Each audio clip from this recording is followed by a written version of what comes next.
Sa bawat hakbang, sa bawat sandali, at sa bawat alaala, mayroong isang espesyal na pook na nagbibigay buhay sa ating pagkatao. Ito ang kwento ng ating mga masasayang alaala sa eskwela. Ang bawat ngiti, tawa, at paglalaro ay nagbibigay ng kulay at saya sa ating mga araw sa eskwela. Dito natin natutunan ang mga aral na hindi lamang sa libro, kundi sa mga karanasan na nagbubuklod sa atin bilang isang mag-aaral. Ang mga espesyal na okasyon at selebrasyon sa eskwela ay nagbibigay ng mga alaala na puno ng ligaya at pagkakaisa. Sa bawat pagdiriwang, natuto tayong ipahayag ang ating kultura, tradisyon at pagmamahal sa isa't isa. Ang mga alaala sa paaralan ay nagbibigay sa atin ng mga karanasan na nagpapalawak ng ating kaalaman at kasanayan.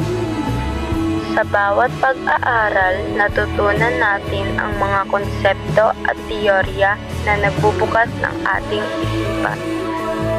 Ang mga pagsubok na hinaharap natin ay nagtuturo sa atin ng determinasyon at pagtsatsaga.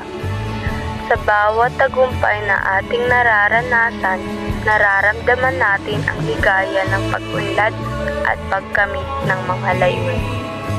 Sa bawat alaala, tayo ay nagiging mas matatag, mas malikhain, at mas handa sa mga hamon sa buhay. Ang eskwela ay hindi lamang isang lugar ng pag-aaral.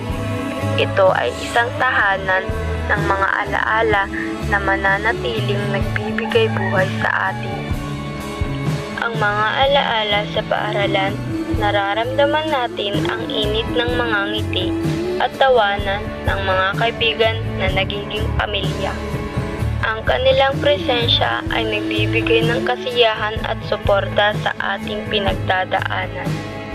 Ang mga guro naman ay nagbibigay gabay sa ating paglalakbay sa kaalaman. Sila ang mga tagapagbahagi ng karunungan at mga inspirasyon na nagpapalawak ng ating pag-unawa sa mundo. Sa bawat paglalakbay, tandaan na ang inyong mga alaala sa eskwela ay nagtataglay ng isang alab na hindi malalagpasan ng panahon. Patuloy na maging inspirasyon sa bawat hakbang na inyong tatahakin. Magpatuloy sa pag-aaral, pag-unlad at pag-abot ng inyong mga pangarap. Ang inyong alaala ay isang alab na magpapalaganap ng liwanag sa mundo.